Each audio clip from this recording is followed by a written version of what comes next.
Hey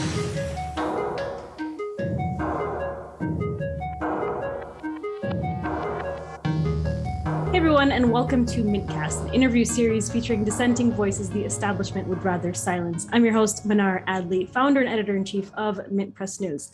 To help us continue these interviews, we invite you to become a member on our Patreon page, which we will link in the video below. As an independent watchdog media outlet that exposes the corruption of the ruling class and the attacks on our civil liberties, we are facing major censorship and shadow banning by social media tech giants. And that's why we ask you to share our videos and our podcast, whether you're listening to it on Spotify or iTunes or on YouTube. Help us fund our projects as we stand up to the war machine. Today, we'll be discussing the Labour Party under Sir Keir Starmer, which is stepping up its campaign to eradicate socialists, anti-war activists, and anti-imperialists from its ranks. Under Starmer, Labour members of Parliament, including former leader Jeremy Corbyn himself, have been suspended under the guise of a fight against anti-Semitism. But many left-wing or radical Jewish groups have also been targeted. Joining us today to discuss this phenomenon and its connection to the Israeli state is Asa Winstanley. Asa is a London-based investigative journalist who himself was suspended from the Labour Party. You can find his work at the Electronic Intifada and the Middle East Monitor. Asa, welcome to the show. Great to be with you, Manar. Sorry, it's Asa Winstanley. Asa Winstanley, okay. Win, W-I-N, Winstanley. Why did I say it wrong?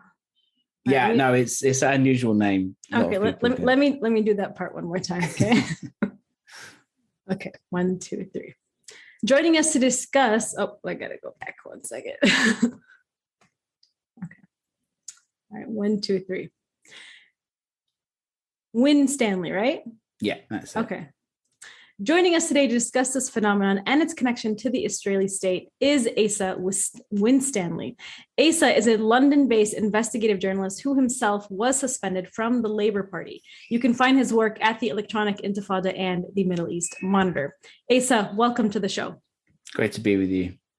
So there's currently a furious fight for the soul of the British Labour Party as its leadership is expelling a great number of important figures, including Jeremy Corbyn himself. What exactly is going on over there? Yeah, it's a big question. What is going on? Well, I mean, we've got a bit of time. So to go back to the beginning, this really started when Jeremy Corbyn first ran for the leadership of the Labour Party in the summer of 2015, and he was successful and he was elected in September of 2015 as the leader of the Labour Party. You know, many people would argue he was really the first, the most left-wing leader of the Labour Party ever, really. And, you know, it's been many years since the Labour Party has had a genuinely socialist leader. And that what happened was there was a furious campaign against him. There was a furious campaign to stop him, which had successes and failures, but ultimately you can't really argue anything else except that it was successful. You know, Corbyn stepped down. He lost an election and he stepped down as the leadership, as the leader of the Labour Party.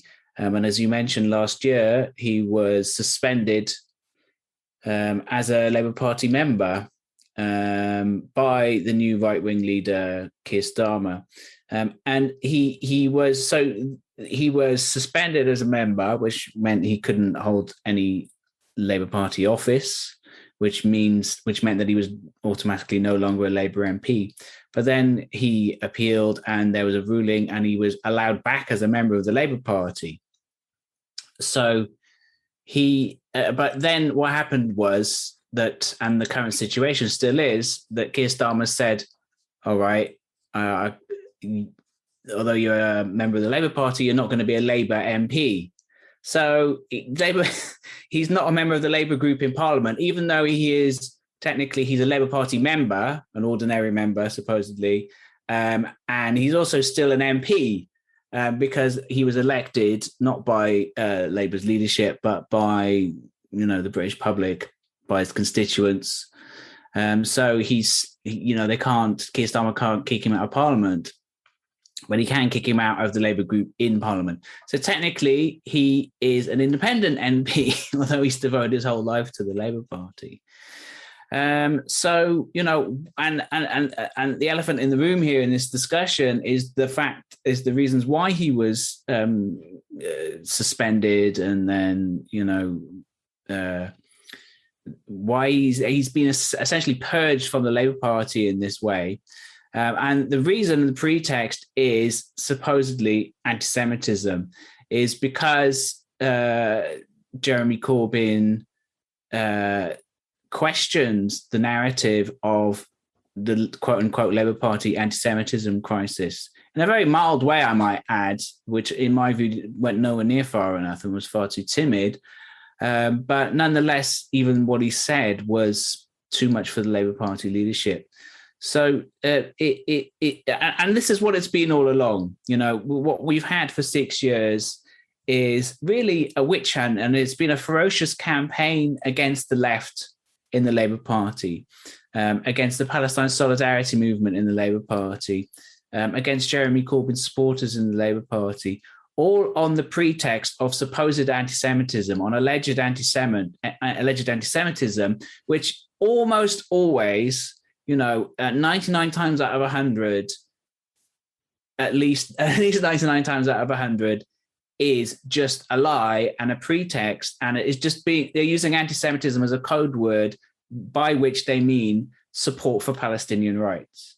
I mean, and this is the thing. This is one of the main reasons Jeremy Corbyn was targeted by who he was targeted by, was the fact that he had a long-term association with the Palestine solidarity movement in this country. And this was what was really unacceptable to Labour Party elites, to the British establishment in this country, and to the Israel lobby and the state of Israel itself.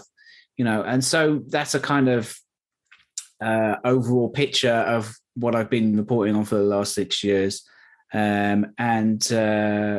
Yeah, I mean, there's a lot more to talk about, but absolutely. And you've done an incredible job covering this for Electronic Intifada. You know, looking at how anti-Semitism has been, weaponized by the Labour Party through the extension, of course, or I guess by the Israel lobby through the extension of the Labour Party. So talk to me a little bit more about how the Israel lobby has influenced the Labour Party to do this and to purge people like Jeremy Corbyn. Yeah. So there's been so many different ways that they've done it. So again, to step back with a little bit of historical context, the Labour Party in many ways has always been an imperialist party, you know, and it really, I mean, it's an old party, you know, it's more than 100 years old. You know, Lenin used to write about the Labour Party and how treacherous it was and how it intended to dupe the working class movement. And, you know, if you look at it historically, the Labour Party, not in terms of its rank and file, not in terms of its membership, but in terms of its leadership, in terms of its MPs, and in terms of its ministers when it's been in government, its prime ministers, has absolutely been an imperialist party. So it has done on the other hand, or in domestic ways, it has done positive things at certain times in its history. Most famously, of course, after 1945, the foundation of the National Health Service, which is still just about going today. Although, you know, there's been best efforts to kind of dismantle it by stealth that are still ongoing. So it has had a positive domestic role of reinforcing, of building up some kind of welfare state for the people of Britain. But in terms of its role overseas, it has been, you know, almost intractably imperialist, and no more so, and especially in the case of Palestine, going even back to before the foundation of the State of Israel, or upon the mass graves of Palestinians in 1948. The Labour Party's policy was, you know, the policy of Labour Party elites, of Labour Party higher-ups who would go on to become ministers in the Labour government of 1945 was described by one historian that I read as Zionism plus plus. there were some figures that were even more Zionist than the Zionist movement themselves. So, for example, there was Hugh Dalton, who was the Chancellor of the Exchequer, the finance minister in the 1945 Labour government. He was fanatically pro-Zionist, and he was also anti-Semitic as well. He was anti-Jewish. He did have these very prejudiced attitudes against British Jews, and his attitude seemed to be, well, let's get rid of the Jews and send them to Palestine. What he wanted to see was an even larger Jewish state than was being proposed by the Zionist movement at the time, that it would even have, expand into Egypt, Syria, Jordan, and even as far as Libya in some versions of his crackpot scheme. So, there was this long, and it goes on through, in the 1960s, Harold Wilson, Labour Party Prime Minister in the 60s, who, was part of the soft left of the party. And again, domestically, he did actually have some pretty left-wing policies domestically. But in the international realm, he was incredibly imperialist, like he wanted to support the Americans in the Vietnam War, but was prevented from doing so really by domestic popular pressure.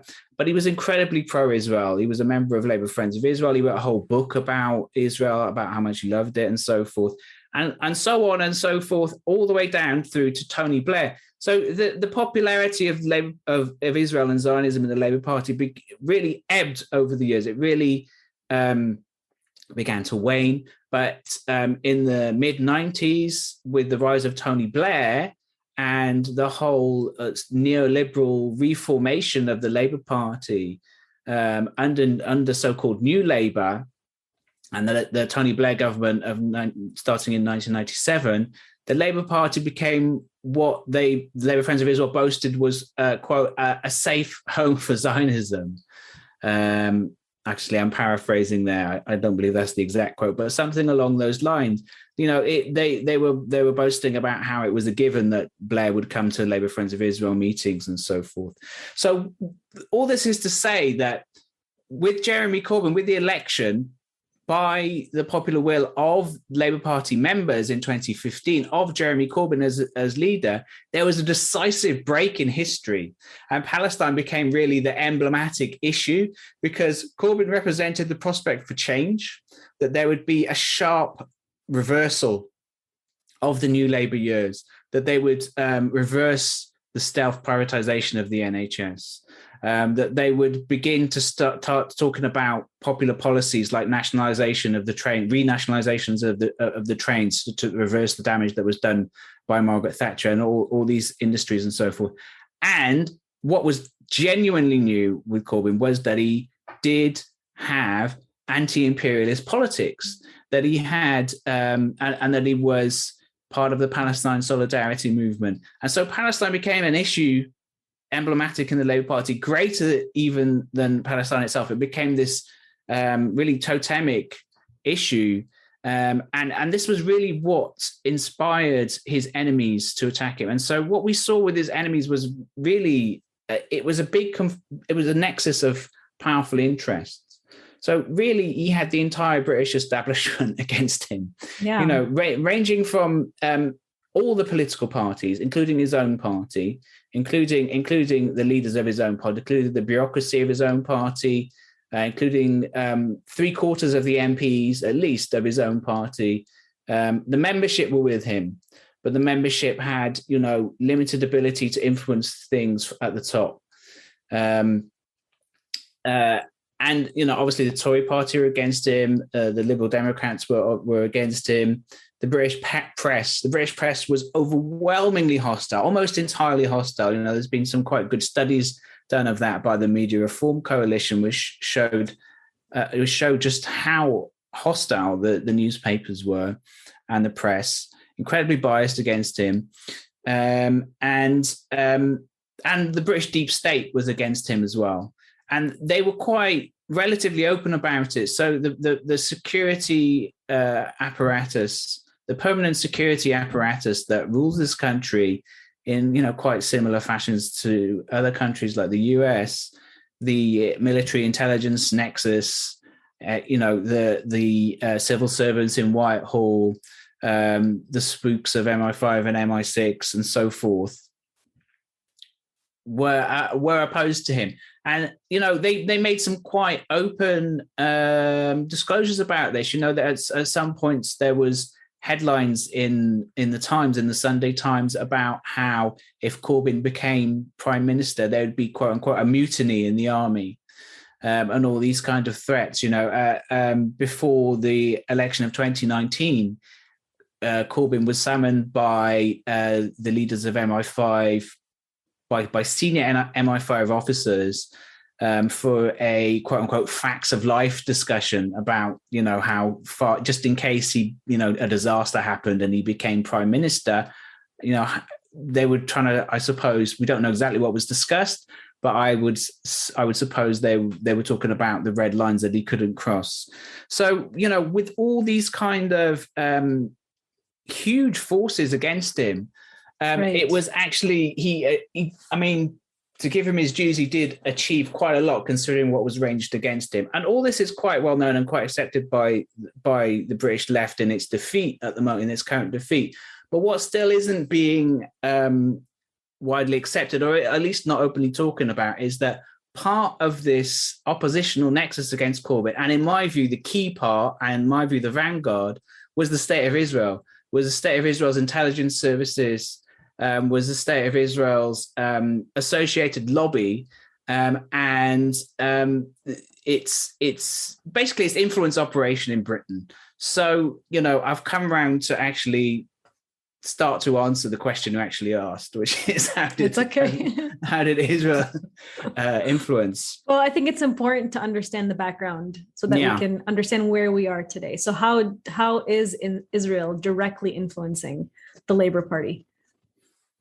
Yeah, so it's quite similar in some ways to what happens in the US. So we have the Israel lobby in this country, and we have some quite similar organizations. So instead of AIPAC, the main organs of political influence of the Israel lobby in this country, we don't have a direct equivalent to AIPAC. We've got one or two organizations which there's one called BICOM, which is probably the closest equivalent, the Britain Israel Communications and Research Center, possibly the closest equivalent of AIPAC, but it's nowhere near as big or as well funded, although it does have substantial funding from Podru Zablovovich, the scion of an Israeli arms dealer.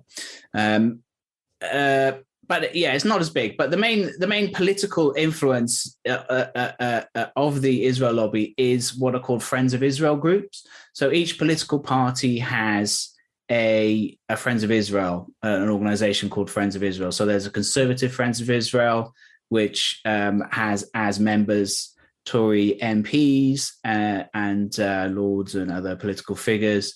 And, it has quite a substantial membership. It has a lot of influential figures. It's got some very rich people, British Zionists mainly, funding it. And at one stage, I don't know if this is still true, but about a decade ago, it claimed to have 80% of Tory Conservative Party MPs as its members. And secondly, there is Labour Friends of Israel, which played a key role in trying to really sabotage the leadership of Jeremy Corbyn. And there are other smaller Friends of Israel groups for the other smaller political parties. But these are really the main two. And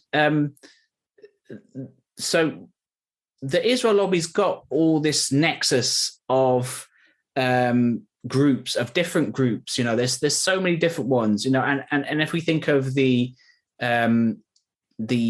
Al Jazeera's documentary from 2017, The Lobby, which was, an undercover investigation of Britain's Israel lobby, they really got into a lot of these different groups, and they played different roles, and they're a mixture of volunteer pro-Israel activists and professional Israel lobbyists, And it's in that respect is quite similar to the Israel lobby in the US. It influences politicians.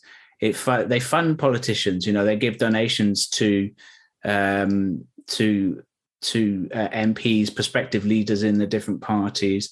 And what made their role quite pernicious within the Labour Party against Jeremy Corbyn was that they had organisations within the Labour Party who were really had infiltrated the Labour Party to influence the course of events in favour of the foreign policy, in favour of the policies of a hostile foreign power, which is Israel. Israel would, of course, argue that it's an ally to Britain. And it depends on your definitions. If we talk about British elites, then perhaps they would have more of an argument there. But I would argue that's still not necessarily the case. And we saw some of that in the Al Jazeera Undercover documentary, where this Israeli embassy agent Shai Massot was caught, trying to undermine Tory party ministers. So inside the Labour Party, we had two main groups, two main Israel lobby groups: Labour Friends of Israel and the Jewish Labour Movement. And their main tactic and strategy of getting rid of Corbyn was essentially to either directly or indirectly accuse him of anti-Semitism, or to try and associate him and smear him with anti-Semitism in some way by saying, oh, he's not doing enough. If it wasn't convincing that he's, their argument that he's anti-Semitic wasn't being bought by Labour Party members, they tried to say that he wasn't doing enough to stop his followers being anti-Semitic, or they went for his closest supporters, and they were quite successful in that regard, and there was kind of a whole series of moral panics about it. There was a lot of, for want of a better word, hysteria within the British mainstream press. There's a lot written rightly about the American corporate press and how bad it is and how propagandistic it is and so forth. But they really have nothing on the British press. Like the British, if you see the British corporate media in full flow, it's just a pure torrent of lies, and what they did to Corbyn was really black is white territory, where they tried to say that one of Britain's leading anti-racist activists had suddenly overnight become its leading racist, its leading anti-Semite, and the campaign was successful. It wasn't successful in terms of convincing people, convincing the masses. So if you look at polling, for example, of Labour Party membership, and the Labour Party, remember, at its height under Jeremy Corbyn, had as many as 600,000 members. It was record membership. It was the largest, at one point, it was the largest political party in Western Europe. It would be, and this membership had come about because of Corbyn, because people were joining the party as a way to support him and as a way to vote for him, because there was that you could just join the party at the beginning. They tightened up the rules later, but at the beginning you could just join as what was called a supporting member. You could just pay £3 and you would have a vote in the leadership election. And so people were joining that just to vote for him. And it led to this mass political party. And still now there's supposed to be about 500,000 members still, but that we haven't seen any figures reported for a while, and that must be ebbing away now with all the purges going on. But if you look at polling all along, and this is something I've followed through the years, consistently, the membership did not believe the anti-Semitism story. Consistently, it showed that big majorities of the membership thought that the issue of anti-Semitism in the Labour Party existed, but had been exaggerated. Right. So even after Corbyn was defeated in the 2019 election, those figures had actually gone up. The polling showed that 3/4 of Labour members, almost 75% of Labour members, believed that, I forget the exact wording, but believed that the issue of Labour Party anti-Semitism had been invented or exaggerated for political reasons to attack Corbyn. And if you looked at Momentum members, which was a campaign group to support Corbyn, it was as much as 90%. So, the campaign from that perspective, the Israel lobby campaign to smear Corbyn from that perspective was not successful. But what it was successful in doing was to raise doubt in enough people's minds where there was divisions caused on the left. And what that meant was Corbyn's supporters who were attacked as anti-Semitic were thrown under the bus. So you had people like Ken Livingstone, the former mayor of London, the British left's most, in the opinion of one leading conservative columnist, he wrote that Ken Livingstone was Britain's most successful left-wing politician of all time because he had managed to be the first mayor of London in 2000, the first directly elected mayor of London who had real political powers, and he had a big budget, and he carried out policies such as the congestion zone, the congestion charge zone to reduce pollution in the city centre and reduce cars. Ken Livingstone had, he had real political power, and he was one of very few Labour Party figures with a national profile in the mainstream corporate media who was actually supportive of Corbyn. So all the other high profile Labour Party figures with clout in the party were completely against Corbyn. There was very few high profile people with mainstream media access who supported him. And Ken Livingstone was one of those people you could count on one hand, and they basically politically assassinated him.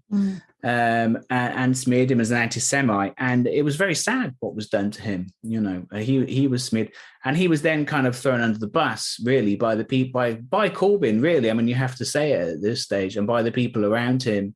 They didn't stand by him, and there was a whole series of people like that. Then of his high-profile supporters, activists, the MP Chris Williamson, anti-racist activists like Jackie Walker and Mark Wadsworth.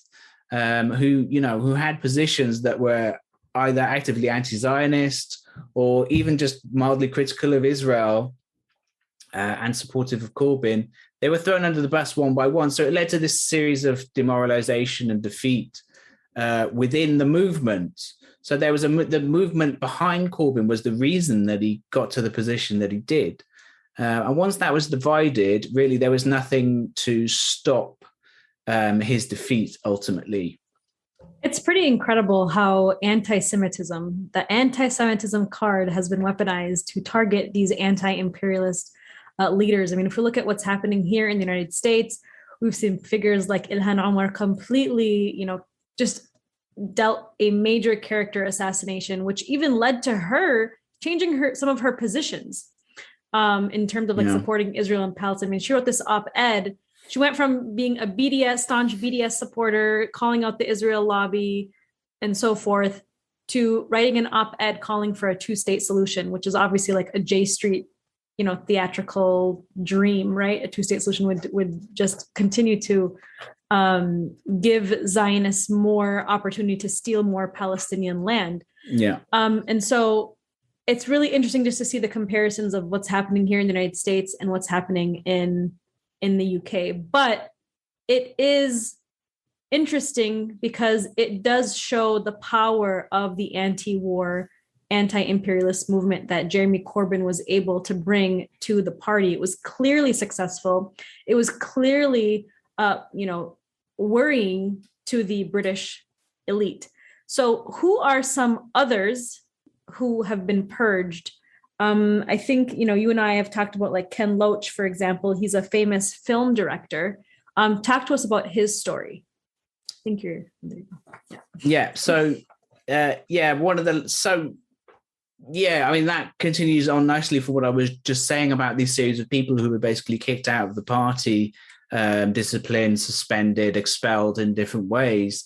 And that really has never stopped. Despite Corbyn being kicked out of the party and kicked out as a Labour MP last year, that just keeps going on. When Keir Starmer came to power last year as the replacement for Jeremy Corbyn, he really signalled on quite early that he was going to turn the party back towards its, Zionist past, its pro-Israel past. And what was revealed almost immediately after he was elected, he didn't disclose it before the election, was that he had actually been funded by Israel lobbyist Trevor Chin, who's this one of the most prominent backers of the Israel lobby in the UK, a funder of Labour Friends of Israel and lots of different other groups, lots of different other pro-Israel groups, Israel lobby groups, Zionist groups, this nexus of organizations, which is really coordinated by the state of Israel itself and, its governmental bodies and really by its intelligence organizations, I would argue. Keir Starmer began to turn Labour back towards Zionism, back towards Israel. And what that meant, there was a series of people who, the expulsions and the discipline and the suspensions and all that kind of stuff never really ended. Unfortunately, for whatever reasons, Jeremy Corbyn too, in a similar way to Ilhan Omar, he began to buckle. He began to he never had full control, and he never seemed to have the political will to assert full control of the Labour Party apparatus, of the bureaucrats. They began, they who were expelling people all over the place. He could have spoken up in favour of people like Jackie Walker, in favour of people like Ken Livingstone, in favour of people like Mark Wadsworth, but he didn't. At best he was silent, and at worst, in the case of Ken Livingstone, he actually added his voice towards the political assassination of Ken Livingstone, really, in my view. So this has just continued on. So there's been other people last year, like David Miller, who was suspended, but then ultimately quit from the Labour Party before he could be expelled. David Miller is... he's the professor, right? Yeah, professor at Bristol University, who's really been one of the most incisive critics of the Israel lobby. And he's an academic specialist in propaganda and lobbying. So he hasn't only written about the Israel lobby, but when he came to his researches on the Israel lobby, he found the most ferocious defamation campaign against him and his work. But he's been working on the topic for really it was about a decade ago I first met him. And he's done some really brilliant research, which is never debunked, it's never disproved, it's always bulletproof. I've always found it to be incredibly useful and helpful. But there's been a real defamation campaign against him. He was suspended from the party. There was others, and I think, as you mentioned at the beginning, some of a disproportionately high number of the victims of this witch hunt and this purge targeting Palestine solidarity activists have actually been Jewish themselves, Jewish anti-Zionists or Jewish non-Zionists, people from the group Jewish Voice for Labour, which was set up in the Corbyn years to really kind of support Corbyn from a left-wing Jewish perspective.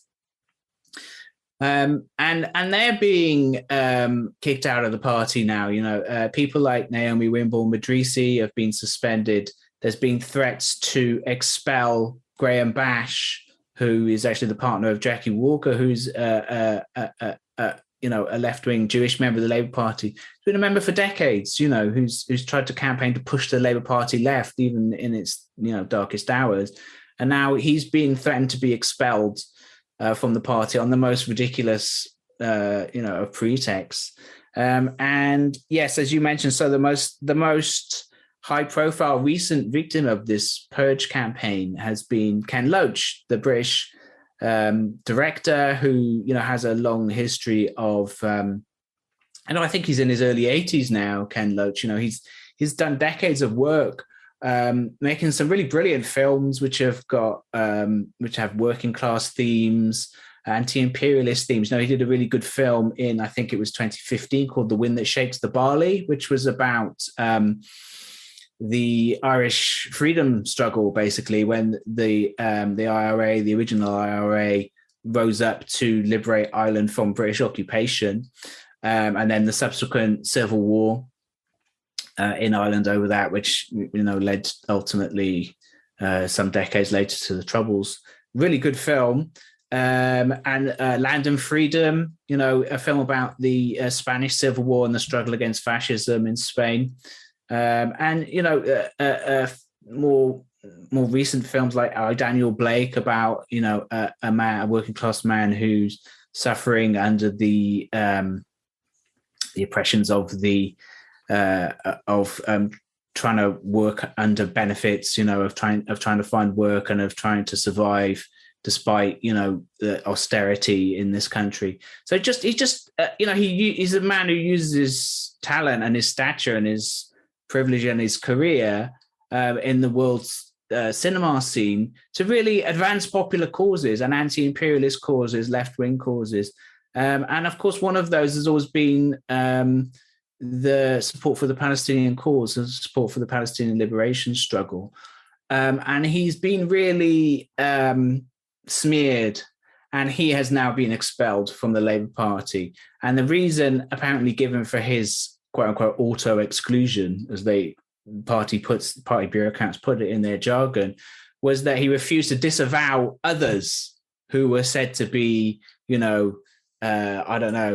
verboten in some kind of way. So, and this, it seems to have been Labour Against the Witch Hunt, which is a small activist group, a campaign group, which has been one of the few voices really to organise a campaign against this witch hunt and this purge, which has been going on for years now.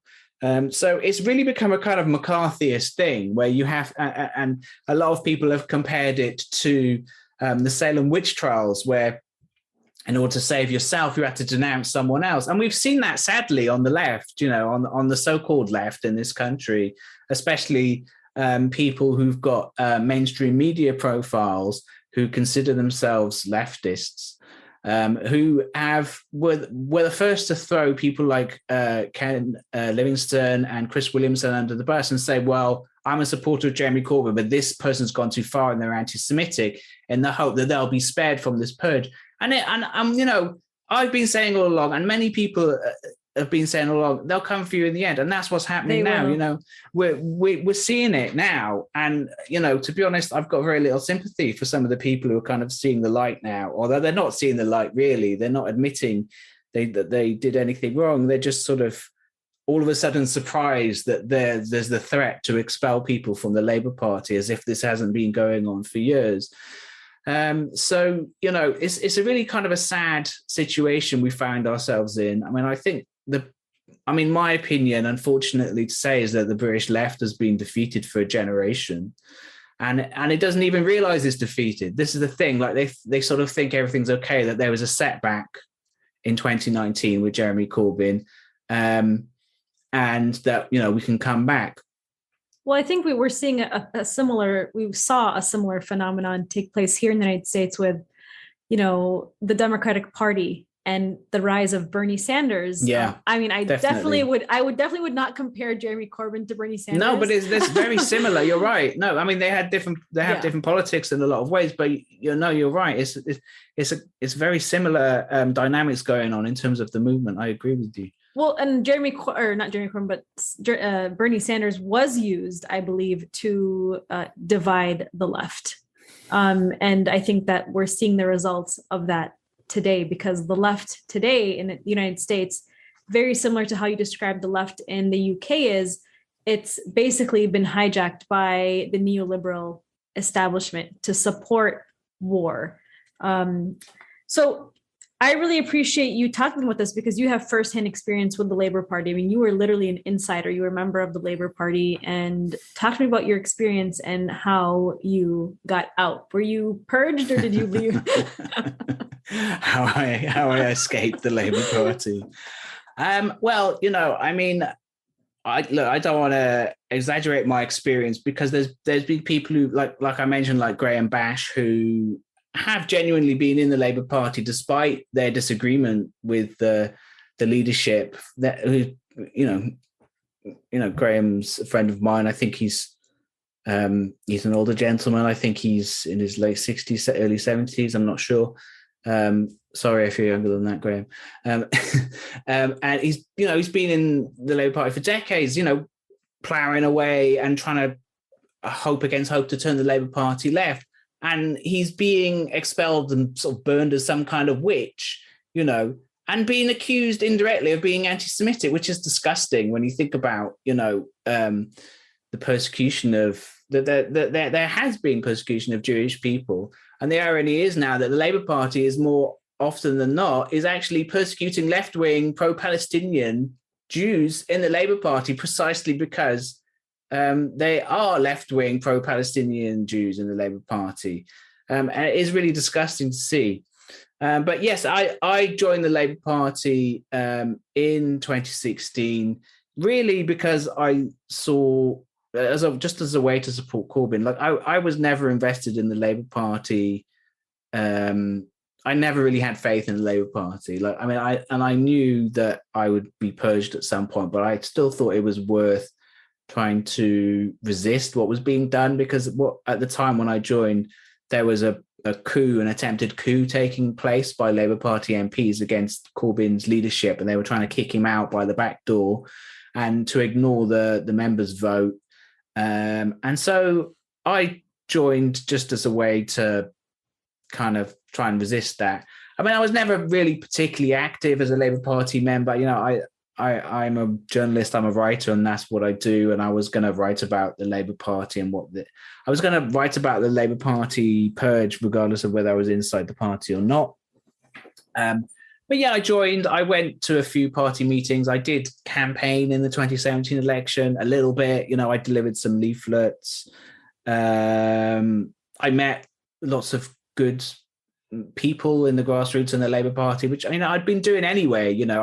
As the reporting, I'd been talking as I went along reporting on the story. I'd met these people and talked to them, and some people were saying join, and we need people like you to kind of struggle and what's happening. So I was kind of beguiled by that, and I joined up. And then a few years later, I was suspended. And I went through a process of appeal where I was kind of refuting the allegations against me that I was anti-Semitic and so forth.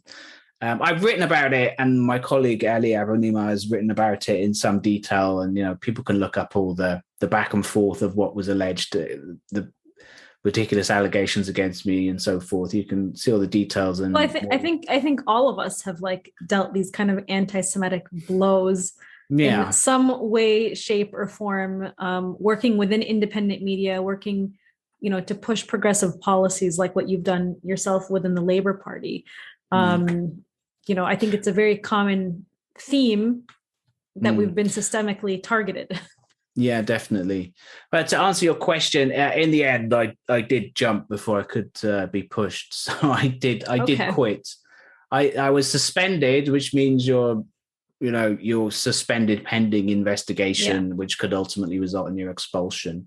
I went through some of the process, but then when Keir Starmer came in, they basically reiterated the process against me, and they kind of ignored all the evidence that I'd sent them refuting the initial evidence, their initial accusations. They kind of ignored all that. So I could see, I consulted a lawyer, and the advice was that it would probably be better for me to resign in protest rather than have them kick me out, because it was very clear there was going to be no.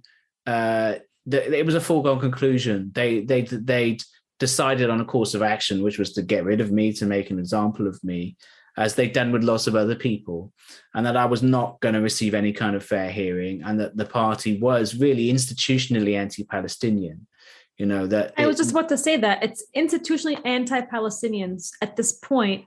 So is there any way for this to turn around? Well, that's the question on a lot of people's lips. And personally, I don't see it. No, I don't see it happening. I really don't see it happening. I think the Labour Party is reverting to type. I could be wrong. There's lots of people who are still remaining in the Labour Party and are kind of trying to struggle against what's happening. But I think to go back to an earlier point that I made about the defeat of the British left, I don't think there can be any real hope of defeating this current in the Labour Party unless there's a real diagnosis of what actually happened. And that would require to understand some of the things we've been talking about, and to understand the fact that the organs of a hostile foreign power, namely the state of Israel, will be mobilized against any left-wing current or any current in this country, any political current in this country, which Israel views to be against its interests. Israel is known for influencing, and it has a very well proven and quite open record of trying to influence elections and the political process in Britain and the US in its favor, and it doesn't always win. It doesn't always get its way. It's by no means all powerful, certainly not. But at the same time, we've got to have a realistic appraisal of the situation. And the fact is, the state of Israel and its intelligence organizations were involved in a sabotage campaign against a popular left-wing leader in this country in a successful mission to stop him entering number 10 Downing Street. And, the results speak for themselves. He was really overthrown in a coup, ultimately in a long coup against his leadership, in my view. And the state of Israel was involved in that. It played a leading role in the sabotage campaign against him. Israel's proxies in this country played a leading role in the destruction of Jeremy Corbyn in the successful. They were successful enough to raise enough doubts about him being an anti-Semite and being this sort of quote unquote extremist that. It was enough to stop him entering Downing Street, in my view. So let's talk about this new leader, Sir Keir Starmer, who is basically leading this, McCarthyist-style campaign to purge socialist, anti-war, anti-imperialist, pro-Palestine members of the Labour Party. You mentioned that it was not really disclosed during the elections that he was actively being funded by the Israel lobby in the UK. Let's talk about his connections to the Israel lobby, and if you will, explain to us how much funding, if you're aware of how much funding he is receiving, and his ties to the British deep state, because it sounds like he is trying to bring back this neoliberal agenda to the Labour Party that for the past decade or so was kind of going to the left, but now he's kind of bringing it right back to the right. Yeah. So I wrote an article at the time.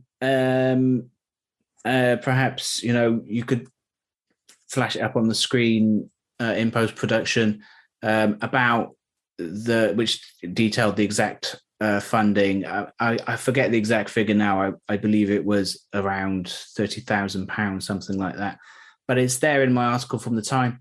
And he received this funding, and there was several other people who were involved within the Labour Party who were involved in the sabotage campaign against Corbyn, who received funding from the Israel lobby. So, for example, there was a breakaway group of Labour and Conservative MPs, mostly Labour MPs, who in 2019 they formed a breakaway party, which was completely irrelevant and completely failed in its attempt to win, any seats in Parliament. But it was successful, another successful negative headline against Corbyn. The majority of those MPs were members of Labour Friends of Israel, and several of them had received funding from Israel lobby funders and financiers. Labour's deputy leader in the Corbyn years was, a real right-winger, pro-New Labour figure who was also receiving funding from the Israel lobby. His office was receiving funding from the Israel lobby. And these people were basically, I don't know whether it's kind of irrelevant to me whether they believe in what they were doing or they just cared about the money. It doesn't matter. The results were the same. Keir Starmer, when he was campaigning to be the leader of the Labour Party, declared that they had what's called a hustings, where they had the different candidates for leader all sort of lined up and questioned on their positions on certain things. And they all turned up to the Israel lobby's hustings, which was organized by Labour Friends of Israel and the Jewish Labour movement. And they one of the questions was, are you a Zionist? And they all said they were Zionists, except for Keir Starmer, who quibbled and said, I'm a supporter of Zionism. Wow. So he said, I'm a supporter. It was even worse what he said, really, in the way he said, I'm a supporter of Zionism without qualification. I mean, that was what he clarified to the press later, because, it was when he said he quibbled that he was a supporter of Zionism, it was seen as like insufficiently supportive, because he hadn't said that's not enough. Yeah, because he hadn't explicitly said I'm a Zionist like the others had. They were all kind of trying to make them parrot these ridiculous platitudes, which I don't think most of them even understood what they were saying. And not to excuse it. I mean, that just makes it worse, really, in a way. But he declared that he's a supporter of Zionism without qualification, and and since then the party has turned in that way, like you said, Starmer is really a pillar of the British establishment. He was the former director of public prosecutions, I guess equivalent of Attorney General, right, in the US. He's the person who decides on behalf of the government who's going to be prosecuted and who isn't. And it was I haven't done as much research into this area, but I believe it was him who made the decision or he was certainly involved in making the decision to prosecute Julian Assange. He's essentially a big part of the British establishment, and he has managed to get to the top of the Labour Party, and which isn't all that unusual, really, when you look at the Labour Party's terrible leaders that it's had over the years. And it's really Corbyn who was kind of a break with that, that there was really and which is why we saw a real freak out in this country over the last several years by the political media establishment, was that it was different. There was some kind of hope for genuine change, which, I mean, I don't think we see anymore now. And, here in the United States, we have alternatives to like the Democratic Party, like the Libertarian Party, the Green Party, which are oftentimes not even given a voice during third party or during the debates in terms of the elections. What alternatives do the British have today? Is the Labour Party the alternative, or are there others, and are they even given a platform? The Labour Party is really the main party, the main opposition party. The Labour Party is really, in large part, it's part of the British establishment, which is why it was so ranged against Corbyn. But there's always been this kind of wing of the Labour Party, this left wing of the Labour Party, which was, even during the Blair years, it was kept inside the tent, quote unquote, because the idea was that it's better to have your enemies closer, I suppose, kind of thing. And if they're at least involved in the party, you can kind of neuter them and keep a lid on it. What happened with Corbyn was not supposed to be the expected result. But we do have a Green Party as well, which has got one MP in Parliament and other MPs in various places in local government. And aside from that, there are the nationalist parties, the Plaid Cymru, the Party of Wales, and the Scottish National Party, and the various parties in the north of Ireland. We do election times, and there's the right wing the former UK Independence Party, which campaigned for the UK to leave the EU, which was successful in a lot of ways because of Brexit, I suppose. And these smaller parties do tend to get a role in the TV debates, some of them anyway, during elections. Yeah. So, I mean, I mean, in terms of left-wing party, alternative left-wing. Yeah. I'm sorry. Hold on. I got it first. Go. Okay.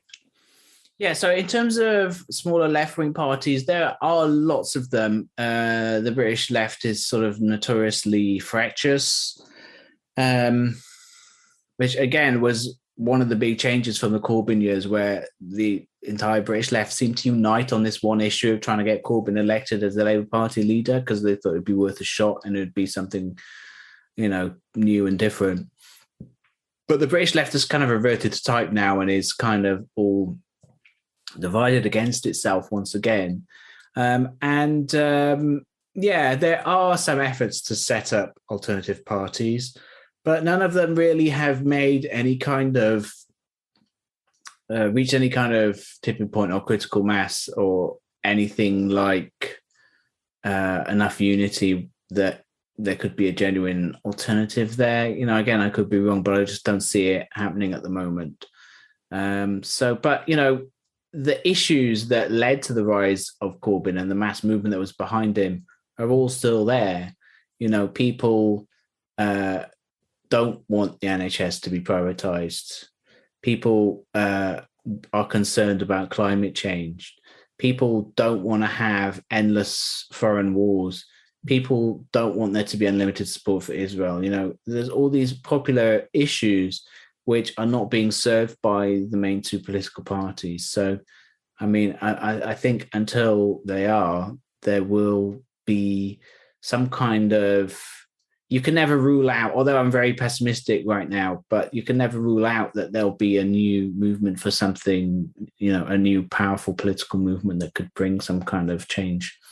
Well, and I'm glad you mentioned that because, London this year saw the largest protests in terms of support for Palestinian human rights when Israel was bombarding Gaza, raining bombs on Gaza, committing a major massacre against the Gaza Strip.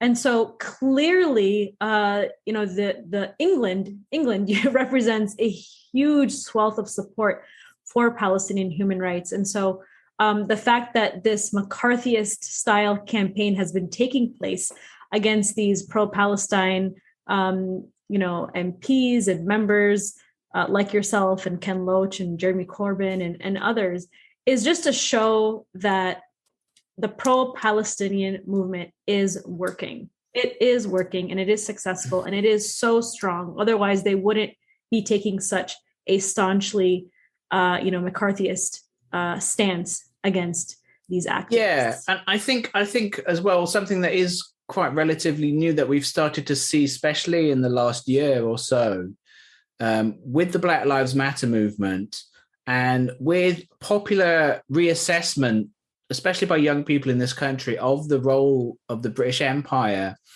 and of issues like slavery and of current day issues like institutional racism against Black people. 22 years ago, there was a report by a retired judge which declared that the British police was institutionally racist over the way that it had failed to investigate the murder by white supremacists of the Black teenager Stephen Lawrence, and they'd essentially covered it up. 22 years later, very little has actually changed. They're just a bit better about hiding it. The British police still are overwhelmingly, stopping and searching Black people, still pulling over young Black men. And, and that's why when we had the uprising, the Black Lives Matter uprising last year, it really spread to this country and France for the reasons and it wasn't just, it gets criticized sometimes for, you're just adopting the American, you're just trying to look good and sort of be woke and all this kind of stuff. But no, I don't think it was that at all. I think it was because because of the history of British imperialism and French imperialism, we have a lot of the same problems, although in terms of institutional racism, that are in America. And the younger generation was starting, and it is starting to wake up and see that actually the British Empire, it wasn't this great thing, that it was something that, institutionalized slavery. It was, and that later on that, killed millions of people the world over in order to enforce the most bloody global empire the world has ever seen. It had mass atrocities against people in Kenya. All sorts of crimes the British Empire was involved in. And this wider understanding of the role of British Empire in the world has led to a reassessment of the Palestinian cause, that it's not this one-off thing, that actually it was in that context. And that actually, in the same way that Britain tried to colonize the world and tried to control the world, they tried to do the same thing in Palestine. And they saw the Zionist movement as their most reliable way to do that, and later on, of course, had a falling out with Zionism, but ultimately it handed Palestine over to the Zionist movement, and that's where Israel came from. And so I think that we are starting to see that wider kind of understanding and putting the Palestinian struggle in that more global context, which has led to this increase in popular support for the demonstrations that we saw earlier this year that you mentioned. Well, and England is home to Palestine Solidarity Movement. The Palestine Action activist group as well. And so I think that's really truly representative of how active the British are in terms of resisting, UK support of, Israeli apartheid. So, Asa, it was so good to speak with you today. You are just a wealth of information in terms of what's going on within the Labour Party, the targeting and attacks against leftists and pro-Palestine movement. For those who are watching and listening, please follow Asa Winstanley on Electronic Intifada. And we'll link to some of his articles in the video and also in the article post that will accompany this podcast. Thank you so much, Asa. Thanks for having me.